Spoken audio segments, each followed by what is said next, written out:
शुरुआत में एक आदमी हाथ में गन लिए घने जंगल में भाग रहा होता है। वो किसी चीज से डर रहा था। आगे बढ़ा तो एक आदमी उसे पकड़ लेता है जो इसका साथी था, क्योंकि ये दोनों चोर हैं और एक साथ यहाँ चोरी करते हैं। पर अब की बार ये खुफिया जगह के लिए आए हैं जो जंगल के बीचों बीच कुछ आगे है, जहाँ पर बहुत सारे बड़े बड़े सांप हैं। इनका काम था उन सांपों को पकड़ना ताकि उनकी खाल बेचकर ये अच्छे पैसे कमा सके। लेकिन पहले वाला चोर इस काम को करने से डर रहा था। कहता है कि मैं वहाँ नहीं जाऊँगा, मुझे छोड़ दो। ये कहकर वो अपने साथी से दूर भागने लगा। पर तभी उसे महसूस हुआ जैसे मेरे पीछे कोई आ रहा है। हड़बड़ी में उसका पैर गीली मिट्टी में फंस गया। उसने जब नीचे देखा तो पता चला कि ये दलदल है जिसके अंदर एक आदमी का स्केलेटन ढांचा पड़ा हुआ था जो यहाँ फंसकर मारा गया होगा। वो काफी डर गया। जैसे भागने लगा वो भी इसमें गिर जाता है और स्क्रीन पर मूवी का नाम लिखा आता है क्विकसैंड। इसके बाद सीन शिफ्ट होकर आता है एक गाड़ी पर जिसमें कपल बैठा था। इनमें हस्बैंड का नाम जोश था। ये दोनों अपने ट्रिप के लिए जा रहे थे। शादीशुदा जिंदगी से खुश नहीं थे। अब जब ये होटल में पहुंचे तो वहाँ इनकी मुलाकात जोश के दोस्त से होती है। उसने इनका ये ट्रिप अरेंज किया था। वो यहाँ दोनों का अच्छे से वेलकम करता है। अब जब ये दोनों रिसेप्शन पर जाते हैं तो वहाँ भी इनकी बहस होने लगी, क्योंकि जोश की वाइफ सोफिया 2 कमरे मांगती है, पर यहाँ तो सिर्फ एक ही कमरा बचा हुआ था। चोरियां इतनी बढ़ गई है कि एक छत के नीचे ये अब रह नहीं सकती। अब ऐसा इसलिए हो रहा था क्योंकि जोश ने किसी और लड़की से अपना ताल्लुक बना लिया था। साथ ही वो बहुत शराब भी पीता था, जो चीज सोफिया को बिल्कुल पसंद नहीं। पर अब हालांकि वो सुधर गया है। अपनी शादी को एक और मौका देकर सोफिया के साथ रहना चाहता है, लेकिन वो तो अलग होने का फैसला कर चुकी है। अब जब ये तीनों रात के खाने पर थे तो उसका दोस्त कहता है कि अच्छा यहाँ पर एक काफी मशहूर जगह है, तो क्यों ना हम कल ट्रैकिंग के लिए वहाँ चलें। अब अगली सुबह होते ही सोफिया ट्रैकिंग पर जाने के लिए तैयार हो जाती है। जोश नहीं होता। वो कहता है कि असल में मेरे दोस्त को जरूरी काम आ गया है, तो हम आज नहीं 2 दिन के बाद चलेंगे। जिस पर सोफिया कहती है कि मैं कुछ नहीं जानती, मैं वहाँ जाने का ठान चुकी हूँ, क्योंकि मैं वहाँ की सबसे खूबसूरत चीज झरने को देखना चाहती हूँ। तो चुपचाप तैयारी पकड़ो और चलो। अब जोश को उसकी बात माननी पड़ी। अब ये दोनों रिसेप्शन पर आकर मैनेजर को नक्शा दिखाकर उस जगह के बारे में पूछते हैं, इन्हें झरने वाली जगह, जिस पर मैनेजर कहते हैं कि आप वहाँ ना जाएं, बल्कि कहीं और चले जाएं, बोलकर भी मत जाइएगा वहाँ। कहा जाता है कि वहाँ कोई खतरनाक ताकत है, क्योंकि जो कोई भी वहाँ गया है बचकर वापस नहीं आया। हर तरफ दलदल है, सांप है और कई खतरनाक जानवर, कीड़े मकोड़े भी। असल में वो यहाँ शुरुआत वाली जगह की बात कर रहा था। तो उस रास्ते पर गलती से भी ना जाना। अगर आपने फिर भी झरने वाली जगह पर जाना है तो आप लंबा रास्ता ही पकड़िएगा। तो अभी दोनों उसकी बात मानकर लंबे रास्ते पर ही निकलने का फैसला करते हैं। अब यहाँ पर दूसरा चोर बैठा हुआ था, क्योंकि जंगल में ट्रैकिंग करने वाले कुछ लोग यहाँ रुकते हैं, तो ये उनका पीछे करके उनको लूटने वाला था। अब जैसे जोश और सोफिया अपनी गाड़ी लेकर निकली, ये भी उनका पीछे करने लगता है। रास्ते में कई सारी खूबसूरत जगह आई, जिनको पार करके ये आगे बढ़ते रहे। पूरे सफर भी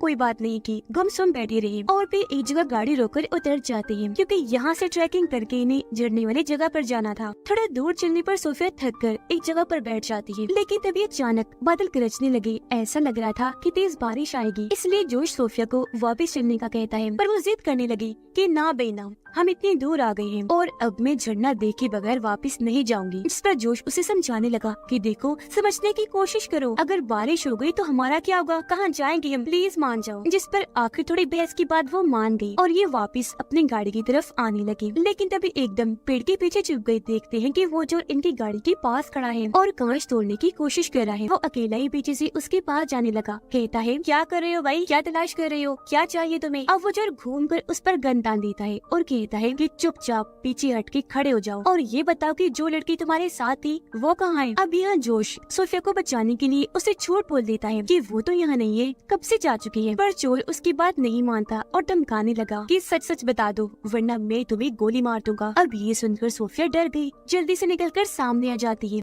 चोर ने बैग मांगा, तब सोफिया बैग उसके सामने फेंककर हाथ ऊपर करके खड़ी हो जाती है। अब जैसे चोर बैग उठाने के लिए नीचे झुका, यहाँ जोश लकड़ी उठाकर उससे जोर से चोर को मारता है, जिससे वो नीचे गिर गया और ये दोनों मौका पाकर यहाँ से भाग जाती है। अब चोर भी उठा और हर तरफ गोलियां चलाकर इनका पीछा करने लगा।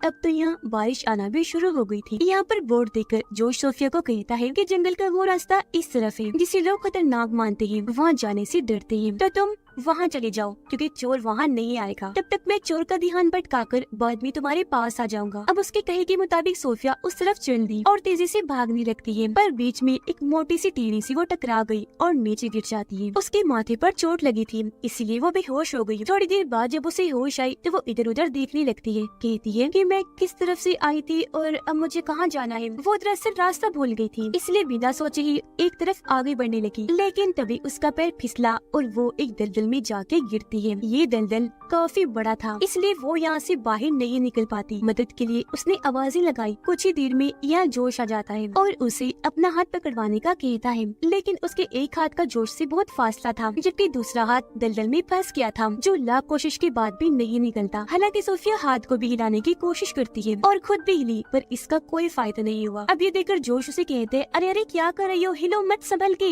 ये दलदल है, अगर जिस्म को हिलाओगी तो इसमें धंसती चली जाओगी। पर उसे कुछ समझ नहीं आती, वो तो डरी हुई थी, इसलिए अब जोर जोर से अपना जिस्म हिलाने लगी, जिससे आखिरकार वो दलदल के नीचे ही चली जाती है। अब ये देखकर जोश काफी घबरा गया। एक सेकंड भी जाया किए बगैर वो भी झट से दलदल में कूद जाता है और बिना हिले आराम से अपने हाथ नीचे करता है और सोफिया को खींचकर बाहर ले आया, जो बिल्कुल ठीक थी। पर वो रोते हुए कहती है कि जब मैं फंसी हुई थी तो तुम अंदर क्यों कूदे। जोश उसे कहता है कि ये वक्त इन बातों का नहीं है और अब चुपचाप खड़ी हो जाओ, क्योंकि ये दलदल काफी गहरा है और अगर हम हिलेंगे नहीं तो अंदर डूबने से बच जाएंगे, इसलिए प्लीज कुछ देर के लिए चुपचाप होकर जैसे कोई स्टैचू होता है वैसे खड़ी हो जाओ। तब उसकी बात मानकर सोफिया ने ऐसे किया। वो शांत होकर खड़ी हो गई और जोश की आंखों में आंखें डालकर देखने लगती है। होटल में जोश का दोस्त अपना काम खत्म करने के बाद जब होटल में वापस आया तो उसे पता चला कि वो दोनों तो ट्रैकिंग के लिए जा चुके हैं, इसलिए वो रिसेप्शन पर जाकर उनके वापस आने का इंतजार करने लगा। उधर सोफिया जो काफी परेशान थी जोश से पूछती है कि आखिर कब तक हम ऐसे यहाँ पर ठहरे रहेंगे, जिस पर वो जवाब देता है कि आमतौर पर दलदल काफी गहरे होते हैं, पर इनमें पेड़ के पौधे पत्ते वगैरह होते हैं, तो ये हमारे वजन को बर्दाश्त कर लेंगे, तो इसीलिए तुम फिक्र ना करो,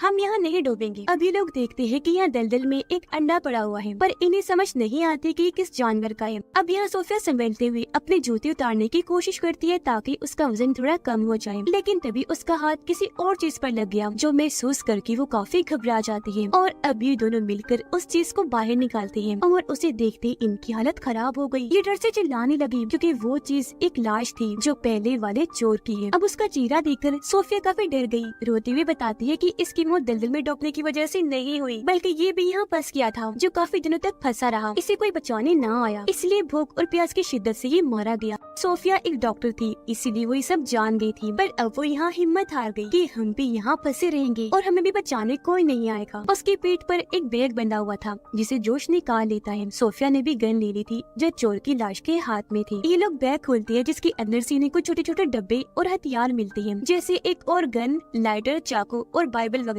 अभी लोग सोचते हैं कि इन सामानों का हम क्या कर सकते हैं कि यहाँ से बाहर निकल सके। जोश आसपास देखने लगा और इसे अपने कुछ पीछे एक पत्थर पड़ा हुआ दिखता है, तो अब ये लोग प्लान बनाते हैं कि हम बैग को लंबा लंबा काट कर इन्हें आपस में गिरा लगाकर एक रस्सी बनाएंगे और फिर बड़ी सी गिरा लगाकर उसे पत्थर पर अटका देंगे और फिर बारी बारी उसके जरिए बाहर जाने की कोशिश करेंगे, जिसके बाद ये अपना प्लान अंजाम देने के लिए तैयारी में लग जाते हैं। पर तभी हमने नोटिस किया कि दलदल के पास बहुत सारी बड़ी बड़ी जंगली चींटियां हैं जो बहुत बुरा काटती है। अभी वो दोनों इस बात से अनजान थे।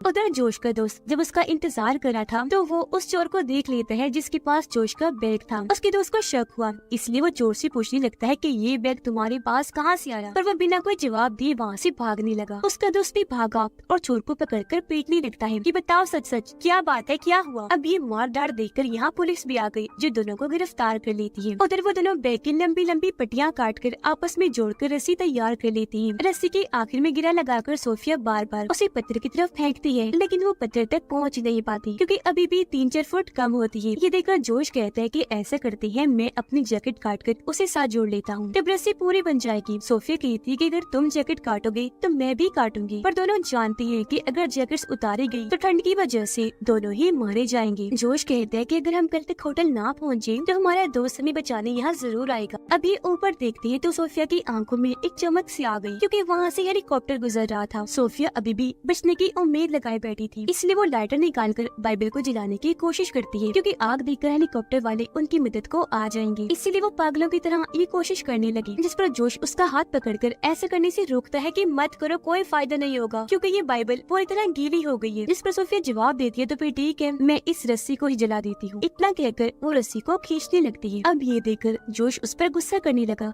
कि तुम पागल हो गई हो क्या? हेलीकॉप्टर हमसे काफी दूर जा चुका है जो हमें नहीं देख सकती। ये रस्सी हमारे पास इकलौती उम्मीद है, अगर तुम इसे ही जला दोगी तो हम बाहर कहाँ से जाएंगे? पर सोफिया के सर पर मौत का डर छाया हुआ था, इसलिए वो जोश को कहती है कि चुप, बिल्कुल चुप, मैं जो कर रही हूँ मुझे करने दो। अब उसका ध्यान इस चीज से हटाने के लिए जोश उससे बातें करने लगा। वो वक्त याद करवाता है जब वो पहली बार मिले थे। अब ये सुनकर सोफिया ने खुद को रोक लिया और वो जज्बाती हो गई। उसकी आंखें आंसुओं से भर गई थी। लेकिन तभी अचानक वो दर्द से चिल्लाने लगी क्योंकि उसकी पीठ पर वो जंगली खतरनाक चींटियां चढ़ गई थी। वो लगातार उसे काट रही थी, इस वजह से सोफिया को बहुत दर्द हो रही थी। वो जोर से चिल्लाने लगी। अब ये देखकर जोश उसे अपनी पैंट की जेब से शराब की बोतल निकाल कर देता है और कहता है कि इसे अपनी पीठ पर डालो, वो चींटियां भाग जाएंगी। सोफिया ने ऐसे ही किया। शराब डालते ही चींटियां भाग गई तो कुछ देर तक उसे सुकून का सांस भी आ गया। खैर अब इन्हें याद आया कि हमारे पास बड़ी गन भी है, तो क्यों ना उसे हम एक रस्सी के साथ बांध दी, ऐसे फिर हम बाहर निकल जाएंगे। वो ये करने ही वाले थे कि तभी यहाँ अगला खतरा आ गया, जो था खतरनाक सांप। जोश के बिल्कुल पीछे खतरनाक सांप इनकी दलदल की तरफ ही आ रहा था, अपना वही अंडा लेने जो इनके पास पड़ा था। अब हालांकि जोश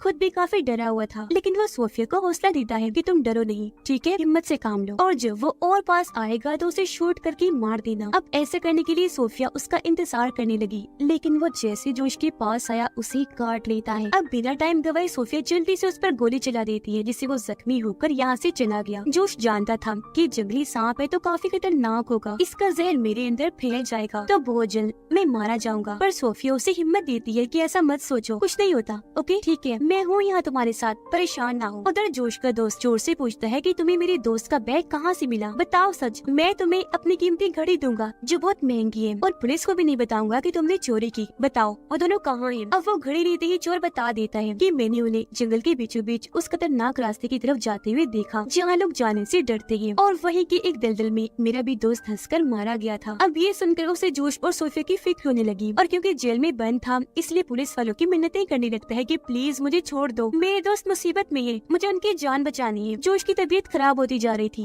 क्योंकि जहर उसके जिस्म में तेजी से फैलता जा रहा था। हिम्मत जवाब दे रही थी। अब सोफिया ने नोटिस किया कि जोश के वेन्स रगों में जहर फैलने की वजह से खून जमना शुरू हो गया है। थोड़ी ही देर में उसका खून इतना जम जाएगा कि उसकी जान भी जा सकती है। ये देखकर सोफिया लाइटर से चाकू को गर्म करने लगती है। जोश के पूछने पर उसने बताया कि इससे मैं तुम्हारी गर्दन की वेन को काटूंगी, जिससे तुम्हारी गर्दन वाला जमा हुआ खून बाहर आ जाएगा और जहर तुम्हारे दिमाग तक नहीं पहुंच पाएगा। अब हालांकि जोश की हालत ठीक नहीं थी, दर्द में वो तड़प रहा था, लेकिन फिर भी हंसता हुआ उसे पूछता है कि तुम कैसी डॉक्टर हो यार, काटने की वजह से जो मेरा खून बहेगा उसका क्या करोगी, कैसे रोकोगी? इस पर रोते हुए सोफिया कहती है कि उसका भी कुछ कर लूंगी, लेकिन मैं तुम्हें मरता हुआ नहीं देख सकती। अब फिर भी वो थोड़ा सोचती है, लेकिन कोई और रास्ता ना होने की वजह से वो उसकी गर्दन पर कट लगा देती है, जिससे जमा हुआ खून बाहर निकल आया। जोश दर्द से और तड़पने लगा और यहाँ उसका काफी सारा खून बह गया था, पर क्योंकि सोफिया डॉक्टर थी तो उसे पता था कि अब खून रोकने के लिए मुझे क्या करना है। वो एक बार फिर चाकू गरम करती है और उसे कट पर रखती है। अब वो जगह जलने की वजह से पूरी बंद हो गई, जिससे आखिर यहाँ खून बहना बंद हो गया।